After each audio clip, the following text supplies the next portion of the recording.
Students students आज मैं आपको पाठ 4 मात्राएं पढ़ाने जा रही हूँ। तो बच्चों, आप बहुत छोटे बच्चे हैं, अभी 3rd स्टैंडर्ड के बच्चे हैं ना, तो आप लोग बहुत छोटे हैं अभी। तो इसमें पहले आपको किस चीज का ज्ञान होना चाहिए बच्चों?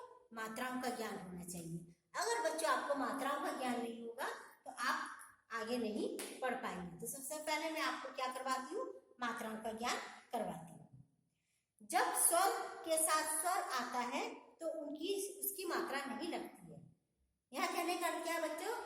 जब स्वर के साथ स्वर आता है तो उसकी मात्रा नहीं लगती है। स्वर है, उसके बाद अगर हम स्वर लिखेंगे तो उसकी मात्रा नहीं लगती है। लेकिन जब स्वर व्यंजन के साथ आते हैं तो वे मूल रूप में न आकर प्रतीक के रूप में प्रयोग होते हैं। लेकिन जब स्वर व्यंजन के साथ आते हैं तो वे मूल रूप में न आकर प्रतीक रूप में प्रयोग होते हैं और व्यंजन के साथ जुड़ जाते हैं। यही प्रतीक मात्रा कहलाते हैं। यही जो व्यंजन है, जब वो साथ में जुड़ जाते हैं तो यही प्रतीक यानी मात्रा कहलाते हैं। तो जब स्वर व्यंजन के साथ आते हैं, स्वर अकेले ना आकर के जब वो व्यंजन के साथ आते हैं तो वह मूल रूप में ना आकर किस रूप में आते हैं? प्रतीक रूप में प्रयोग होते हैं और व्यंजन के साथ जुड़ जाते हैं। किसके साथ जुड़ जाते हैं बच्चों? व्यंजन के साथ जुड़ जाते हैं। यही प्रतीक मात्रा कहलाते हैं। ये क्या कहलाते हैं? प्रतीक या मात्रा कहलाते हैं।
हाँ, तो बच्चों अब मैं इसके बारे में आपको बताती हूँ। व्यंजन वर्णों से संयुक्त होने पर, व्यंजन वर्णों से संयुक्त होने पर स्वरों का मूल रूप परिवर्तित हो जाता है। स्वरों का मूल रूप क्या हो जाता है बच्चों? परिवर्तित हो जाता है या बदल जाता है। स्वरों के इस परिवर्तित रूप को मात्रा कहते हैं। स्वरों की ये जो परिवर्तित रूप होता है इसको हम क्या कहते हैं? मात्रा कहते हैं। व्यंजन वर्णों से संयुक्त होने पर, व्यंजन वर्णों से मिलने पर या संयुक्त होने पर स्वरों का मूल रूप परिवर्तित हो जाता है। स्वरों का क्या होता है बच्चों? उसका जो मूल रूप है वो परिवर्तित हो जाता है या बदल जाता है। स्वरों के इस परिवर्तित रूप को मात्रा कहते हैं। स्वरों का जब ये रूप बदल जाता है, चेंज हो जाता है, तो इस परिवर्तित रूप को क्या कहते हैं बच्चों? मात्रा कहते हैं। तो बच्चों, आप चाहें तो इसको, ये जो मैंने अभी बताया है, आप अपनी नोटबुक में लिख सकते हैं।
तो बच्चों ये जो मैंने आपको पढ़ाया है ये आपको समझ में आ गया होगा।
हाँ तो बच्चों अब देखिए मैंने क्या लिखा है बोर्ड पर, स्वरों के मूल रूप, स्वरों के मूल रूप, स्वरों की मात्राएं, स्वरों की मात्राएं, मात्रा सहित व्यंजन, मात्रा सहित व्यंजन, मात्रा लगाने का स्थान, मात्रा लगाने का स्थान। तो देखिए सबसे पहले मैं क्या लिख रही हूँ, अ, क्या है अ,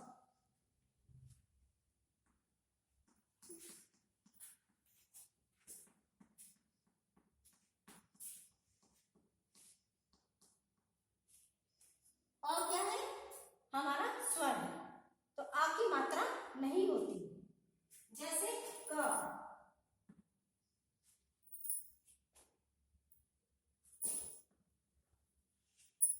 इसका मतलब क्या हुआ बच्चों, स्वर के मूल रूप, स्वर का मूल रूप क्या है अ, स्वर का मूल रूप क्या है अ, तो स्वर की मात्राएं, तो इसमें स्वर की आ की मात्रा नहीं होती, ये जो मैंने अ लिखा है ना बच्चों इसकी मात्रा नहीं होती है। आगे व्यंजन जैसे क है तो वो क है तो इसमें मात्रा,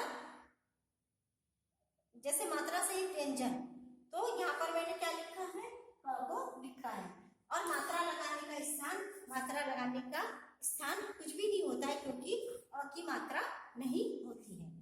अब एक बड़ा अ, ये क्या है बच्चों, ये भी स्वर है, ये भी स्वर है।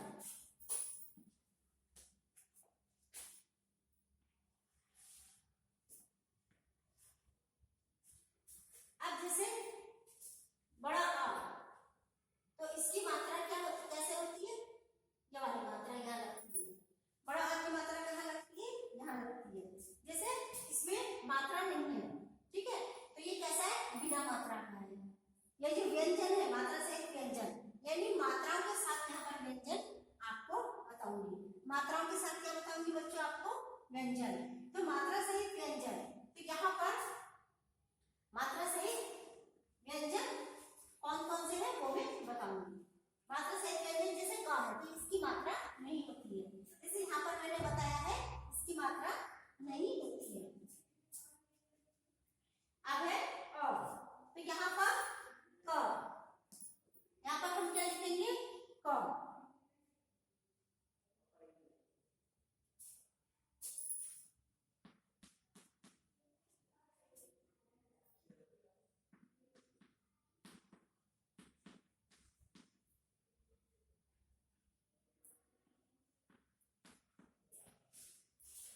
यहाँ पर क्या करना है, बड़ा अ की मात्रा का पहचान ये है, तो यहाँ पर स्वर का मूल रूप में यह मूल रूप क्या है बड़ा आ, मूल रूप क्या है इसका बच्चों बड़ा आ है। अब स्वरों की मात्रा, इसकी मात्रा ऐसी होती है, ये लगाना बच्चों यहाँ पर मात्रा सहित व्यंजन। अब यहाँ पर जो मैं व्यंजन लगा रही हूँ या व्यंजन बता रही हूँ वो कैसे है, मात्रा सहित है, जैसे इसका क की मात्रा के साथ में मैंने आपको व्यंजन बताया है। अब है वर्ण के दाईं ओर। अब ये वाली जो मात्रा आती है वो वर्ण के दाईं ओर आती है। जैसे ये वर्ण है, क क्या है बच्चों? वर्ण है, तो इसके दाईं ओर ये मात्रा आती है। कहाँ पर आती है बच्चों? दाईं ओर मात्रा आती है। अब है छोटी ई।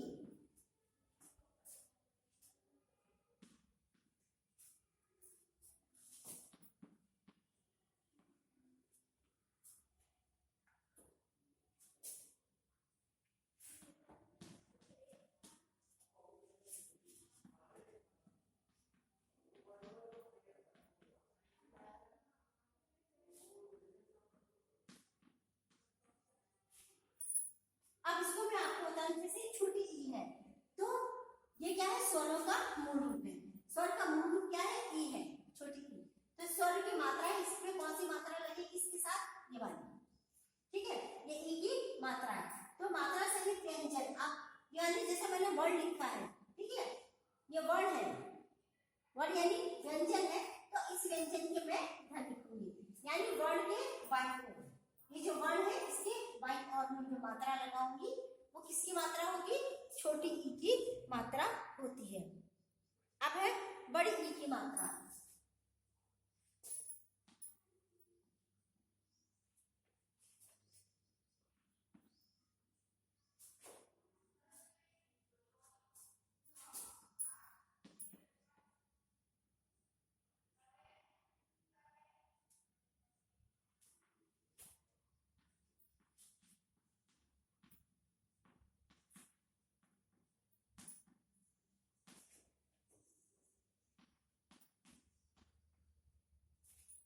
आपके यहाँ पर बड़ी ई क्या है? हमारे स्वर का मूल रूप है। हमारे स्वर का मूल रूप क्या है? बड़ी ई। तो स्वरों की मात्राएं, इसकी मात्रा कैसी होगी? इस तरह से होगी, यानी कि जब हम मात्रा सहित व्यंजन लगाएंगे तो कैसी होगी? व्यंजन से के दाईं ओर, व्यंजन के दाईं ओर, यहाँ पर वर्ण के दाईं ओर। ये जो वर्ण मैंने लिखा है इसके दाईं ओर क्या लगेगी? बड़ी ई की मात्रा। तो बड़ी ई ये क्या है? मात्रा का, स्वरों का मूल रूप है। बड़ी ई क्या है? स्वरों का मूल रूप है। स्वरों की मात्राएं, स्वर की मात्रा कौन सी हुई? ये हुई बड़ी की मात्रा। अब है मात्रा सहित व्यंजन। अब यहाँ पर व्यंजन है मगर ये किसके सहित है? मात्रा के सहित है। तो क के बाद बड़ी ई की मात्रा है। अब है वर्ण के दाईं ओर, और ये मात्रा किधर लगती है? वर्ण के दाईं ओर लगती है। तो बच्चों अभी मैंने आपको क्या बताया? स्वरों के मूल रूप, स्वरों की मात्राएं, मात्रा सहित व्यंजन, मात्रा लगाने का स्थान। तो मैंने अ की मात्रा नहीं होती है बच्चों, इतना आपको मालूम है। आ की मात्रा होती है, आ की मात्रा नहीं होती है। अब क ये कैसा है? ये बिना मात्रा के है।